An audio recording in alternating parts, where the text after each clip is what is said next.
Welcome to Girlish Gurus. I'm Joy. And I'm Susan. And we're here to have discussions about topics on many subjects that we hope are informative, uplifting, and fun. So, let's get started. Let's. Thank you for joining us for part 1 of Good Foods for a Healthy Life with Lorraine Miano. Hello, everyone. Hello. And welcome to another episode of Girlish Gurus. We are very excited because we have one of our very favorite guests here today. Lorraine Miano is here to talk to us about good foods for a healthy life. And there's a ton of information. We've got a lot to cover because we're going to talk about good food for your body, good food for your brain, just for menopause, for everything. And we'll provide links and information for you to access this yourself. But without further ado, welcome, Lorraine. Thank you, ladies. It's so good to be back. It's so good to have you. It's always fun to have you. It is. We always have a great time. So where do we start? Oh my gosh. Well, I guess I'd like to start with just saying, with all the information that we're providing today, this is not medical information. This is just educational information. True. And also remember that we are each bio-individuals, and what works for one person might not work for someone else. And there's so many conflicting studies done on all kinds of diets. So just, pay attention to your own bodies, what works for you. That's great advice. Yeah, absolutely. And as Lorraine said, always talk to your physician or someone if you're going to start on any particular diet. Right. But we want to talk about some of the things we know are going to help you be healthier if you can implement them into your daily And let's food routine. Let's remember that a diet is what you do eat, yes, not what you don't eat, and we can actually reframe it as to our meals. I love it. Dieting. Yeah. I love it. That's great. Okay. Meals and snacks. Right. Meals. I'd like to have a snack right now.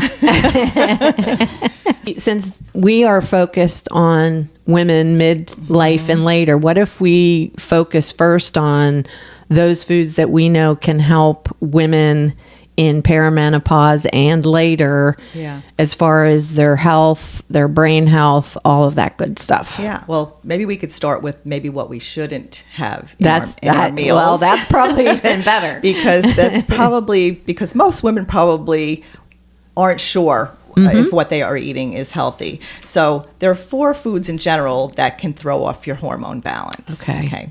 So red meat is a big one. It has high amounts of saturated fats, which are not necessarily bad all in all, but if you eat too much of it, it would be throwing off hormone balance. Right. So it can kind of mess with the production of estrogen in your body. Okay. Processed foods are a big bad, one. very bad. Bad. Affects insulin, cortisol levels, which then results in affecting all of our female hormones, estrogen, as well as testosterone, and all those things can throw everything off balance. And when we talk about menopause and women's health, we always tend to, when we speak hormones, most women are thinking estrogen, right, and progesterone. They're not thinking about all those other hormones that are so important, like insulin and cortisol. Right. So they all have to be balanced. Yeah, and when stress levels are high and the cortisol is high, and then you're eating processed foods, that kind of just all contributes to hormone imbalance. Well, and processed foods you're going to find mainly on the interior aisles of the grocery store. That's how you know. Stay away. Right. And if you do have to get something on those aisles, keep it to like less than 4 ingredients to a package, because all that extra junk and oils and sugars and salts and all those things are so bad for hormone balance and for health in general. Now, I'm asking because I think these are okay, but like canned fruits and vegetables, as long as there's not added sugars or salts, those are okay? Yeah, I mean, in moderation, like everything in moderation. Yeah, beans. I would say what would be better is frozen. Okay. So frozen fruits and vegetables that are usually flash frozen at the peak of ripeness, and they don't have a lot of added ingredients. So like if you're making smoothies, like a good thing would, frozen blueberries or strawberries or that kind of thing. And that stuff's usually on the outer aisles too, really. Frozen. Frozen foods, yeah. Yeah. Okay. Yeah, and they usually, because canned things sometimes will have higher concentrations of sugars and salts to preserve them. Right. Yeah. Yeah. Okay. That makes sense. And then another one is caffeine. Oh, now this is my downfall. So caffeine, I know that I drink way too much caffeine. I know it.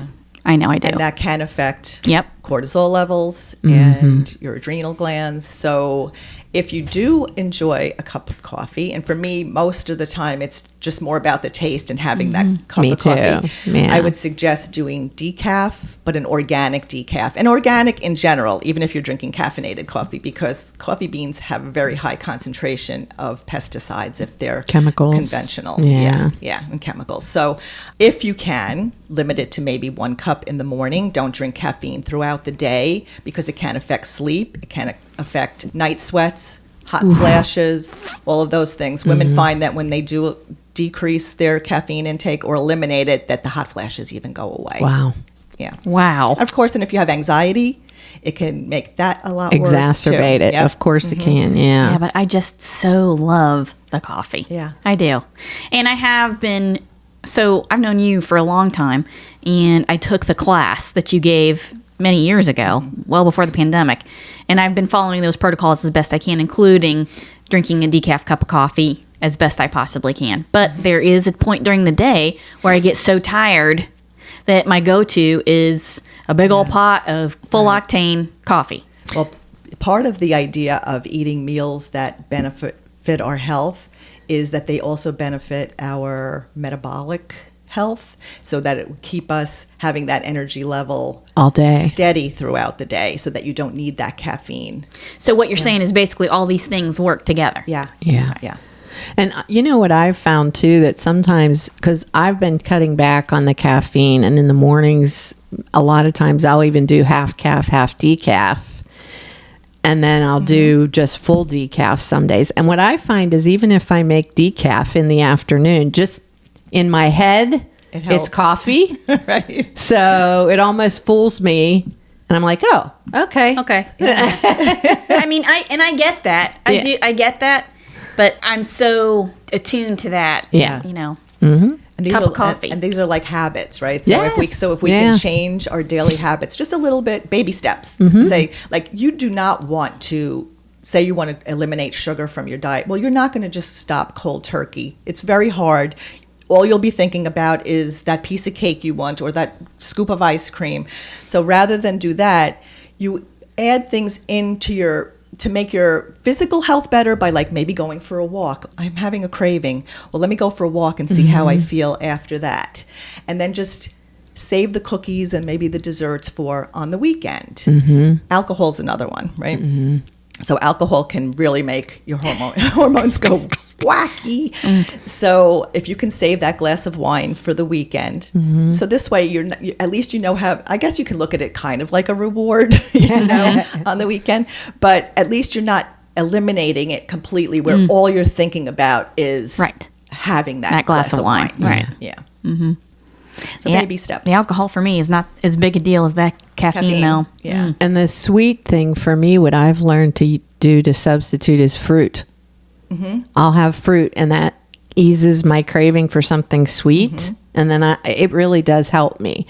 Yeah. Even if I just have a few bites of like cantaloupe or pineapple or half an apple or something, and then I'm done. I'm good. Yeah. It really has helped. Yeah, and the fiber in the fruits help it, so You feel full. and your blood sugar is not spiking as much. Yeah. So which can lead to insulin resistance and type 2 diabetes. So we have to. Good times there. Yeah, well, yeah, especially for women during the menopause years. Many women think that, okay, once I hit postmenopause, it's been a year, I haven't had a period, I'm now postmenopausal. Okay, I'm through it, I'm done. But what women don't realize is that postmenopausal women are at higher risk of type 2 diabetes, cardiovascular disease, osteoporosis, and dementia. So all of these things that we're talking about today will help us live a long health span versus disease span, basically. Good stuff. Okay. So another thing on the list, and so this is a very controversial subject, okay? Soy. Okay, so soy and dairy products. Soy is a phytoestrogen. So for some women who may have a hormone imbalance that might actually be beneficial for them. Okay. But for others, it could lead to estrogen dominance or other kinds of hormone imbalances. And especially soy grown in the U.S., I don't know what the percentage is now, but at one time, it was 90% of soy grown was GMO, was non-organic, so it's sprayed with pesticides and all kind of stuff. That's bad for our hormone endocrine disruptors, right? It's bad for our hormones. So you want to be careful with soy. And then dairy products, same thing. Dairy products might not necessarily be bad for some people. However, if you are going to drink milk, say, or eat cheeses, you want to try to do as organic as often as possible, because milk is filled with hormones, pus, all kinds of nasty stuff. Yeah. Like high levels. That's FDA says are okay.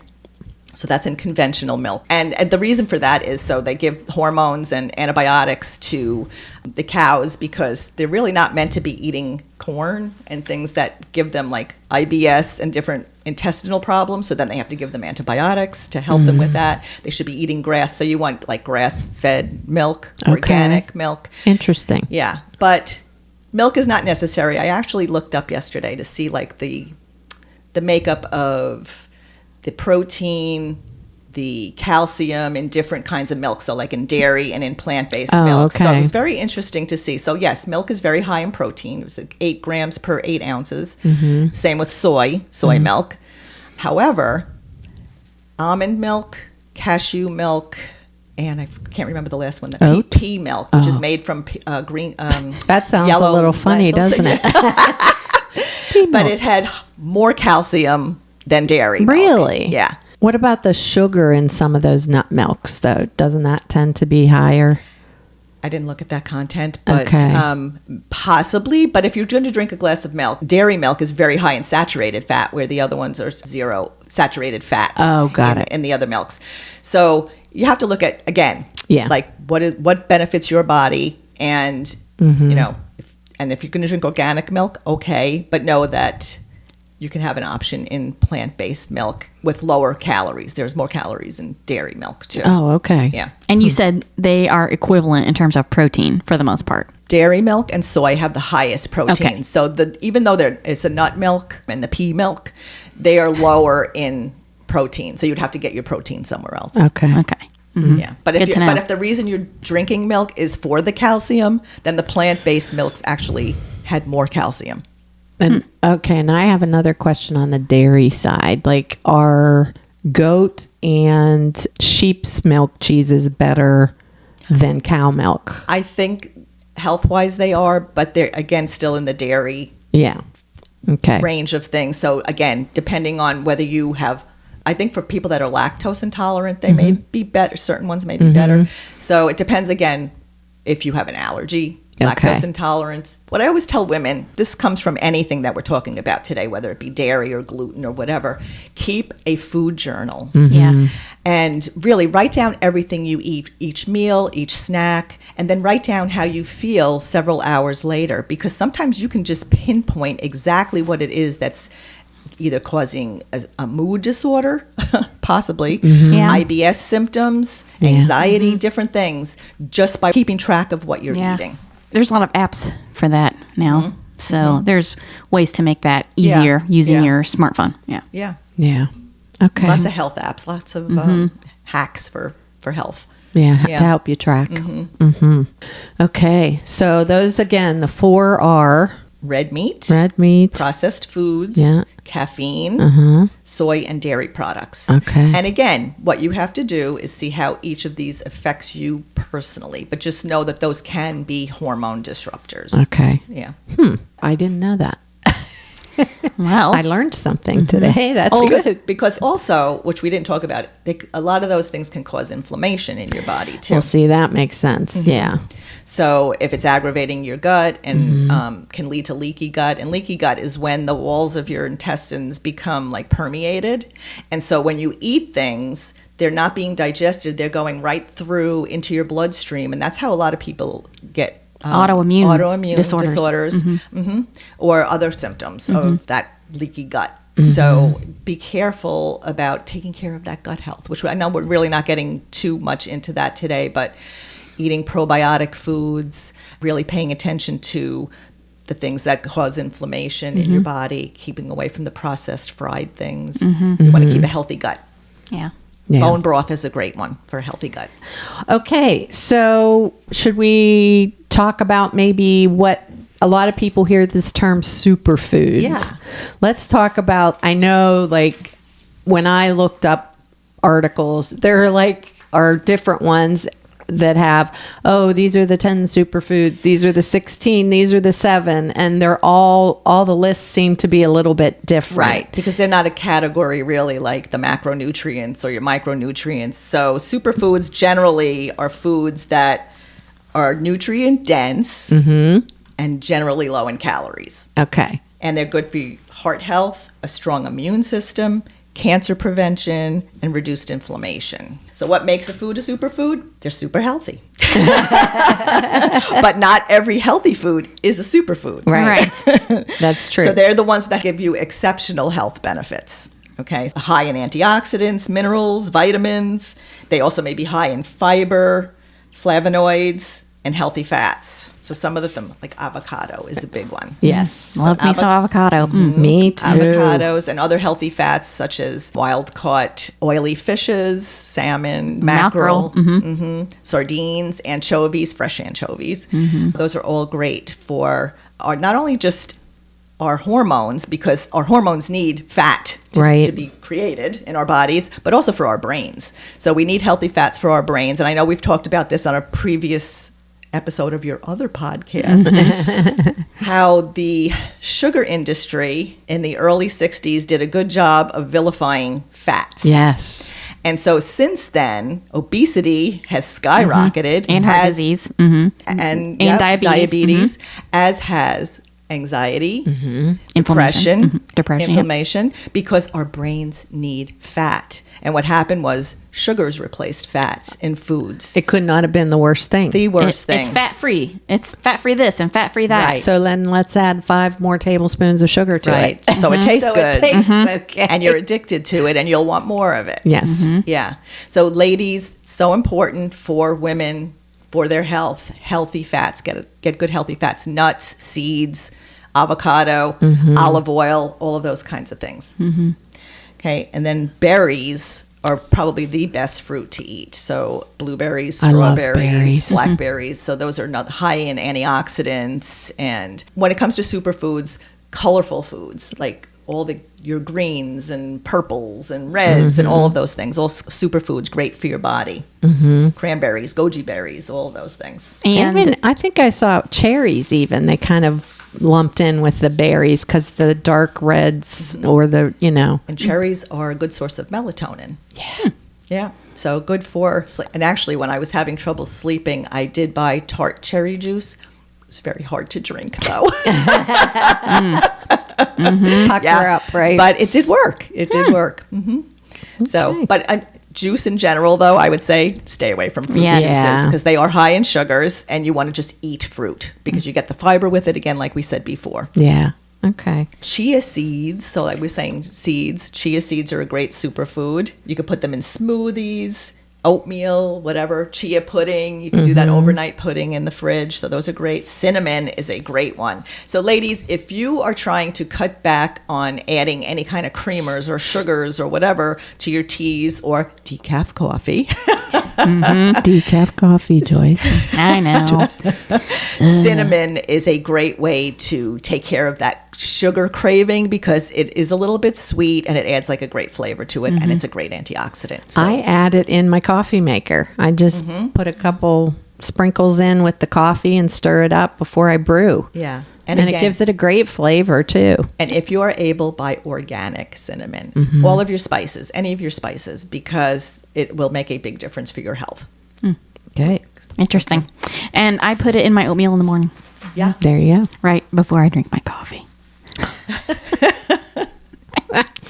And of course, all the leafy greens. Right. Arugula, beet greens, bok choy, broccoli rabe, collard greens, dandelions, kale, microgreens, mustard greens, spinach, Swiss chard, turnips, and watercress. Lots of good vitamins in those too, Yes. in addition to all the minerals and other Yes. positive Yes. things from that. Great for your hormones. So all of those things are great. Garlic. Yes.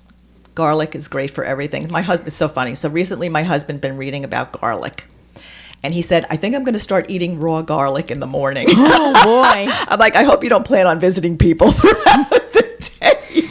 Wow. I said, maybe we can look at a different way to incorporate that.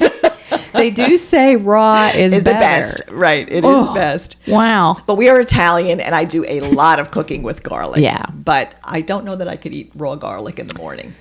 Do you know what I use raw garlic for is when I make avocado toast, once I toast the bread, I rub raw garlic Yeah, that would be on good. it. And that it gives it such a Extra great flavor. So Yeah. I don't know if that counts because it kind of Might melts. be a little bit. But yeah. You're going to have to eat it too. I know. Oh my gosh. Because otherwise it's going to be papow. I said maybe we could look at garlic supplements.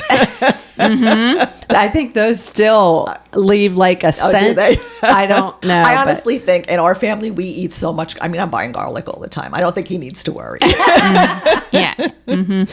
Oh, Wow. gosh. Yes, garlic is a good one. It's good for your immune system. It's good to keep vampires away. It has sulfur. It's sulfur based. Anti-inflammatory, right? Yeah. Yeah, no, it's good. It's I good love stuff. garlic. Yeah, me too. Love it.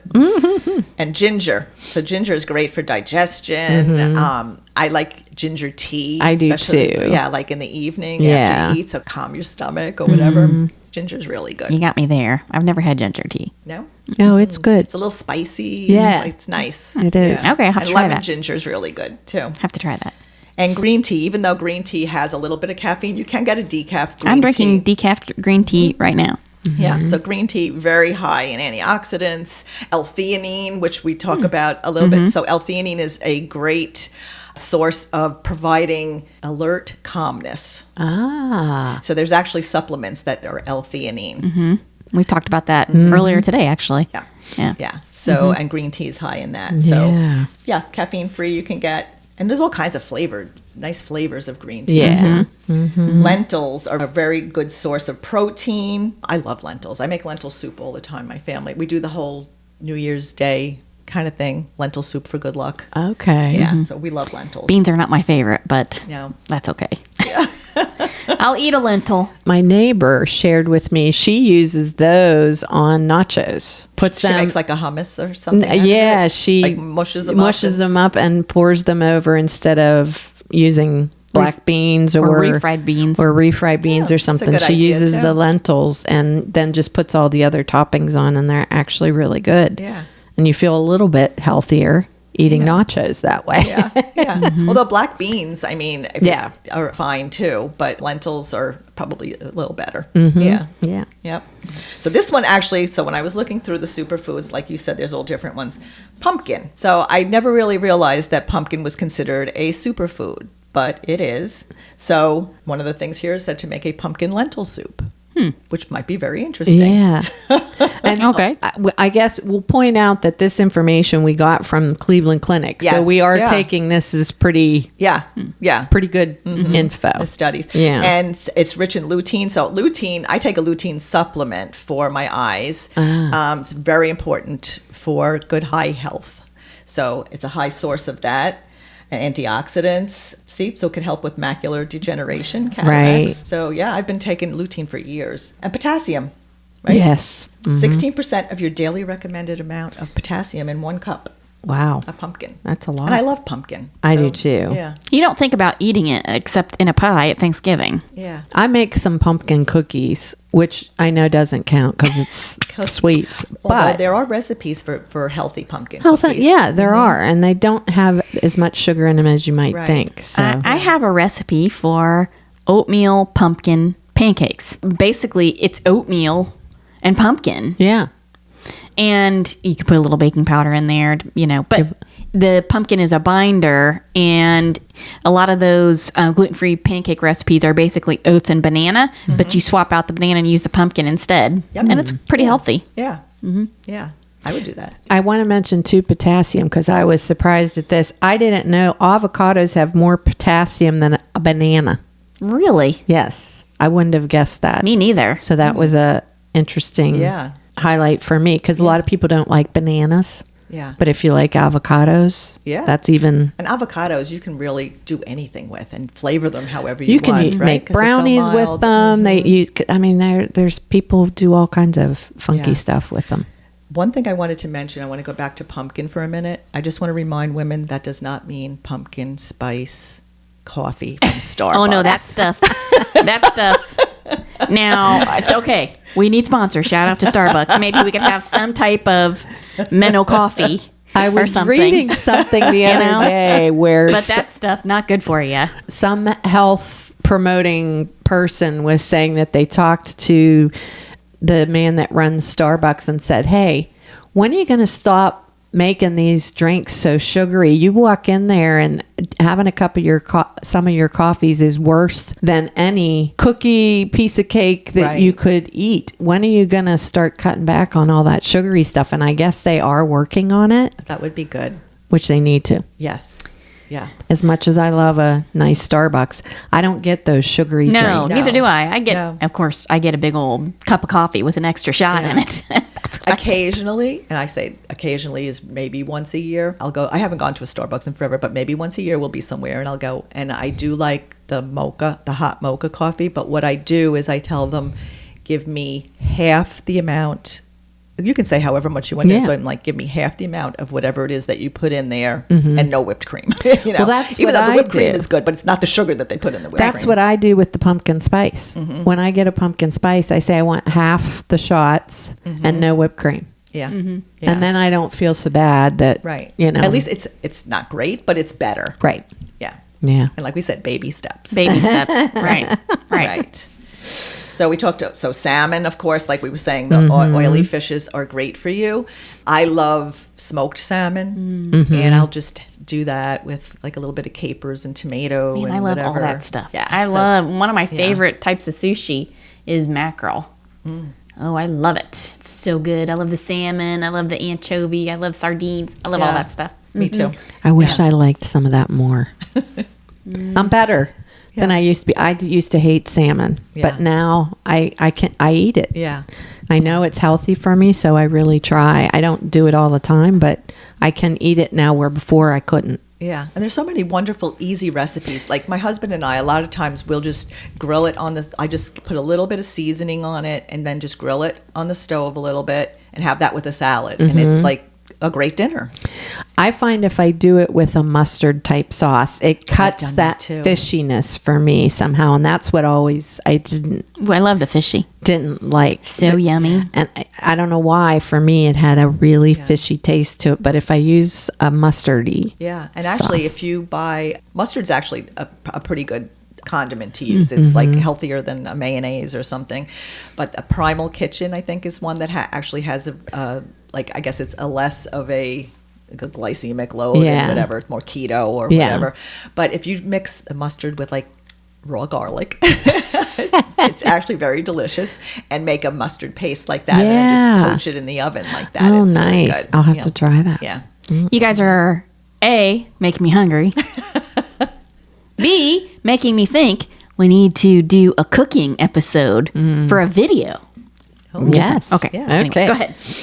Okay. All right. So yogurt and kefir. So kefir, I became a fan of years ago. It's basically a liquid yogurt, and but I buy unsweetened and then just add my own stuff to it. So these are good probiotic foods to have. They're actually good. And there's actually goat milk kefir, which I have not had the nerve to try yet, but I know people that do drink it and love it, because I am not a goat. What do you call it? Goat cheese person. Oh, okay. Oh, I love goat cheese. I guess I must have that gene. It's just like It's like it's like eating goats. and like and like people that can't eat cilantro because it Right. tastes like everybody has their thing. Yeah. It tastes like soap to people, Yeah. right? Yeah, like Or I'm not a something. bean person. Or me with the salmon thing, right? Right, So, right. but I have had the goat's milk kefir, and it is actually good. Okay, maybe I will try it one Just- time, because I know it could be a little bit healthier. Yeah. But yeah, but that's a good morning breakfast drink Yeah. to have, kefir. Mm-hmm. And yogurt. If you are buying yogurt, do not buy flavored yogurts. Oh, no. so high, Yeah. so Or high in fat sugar. free.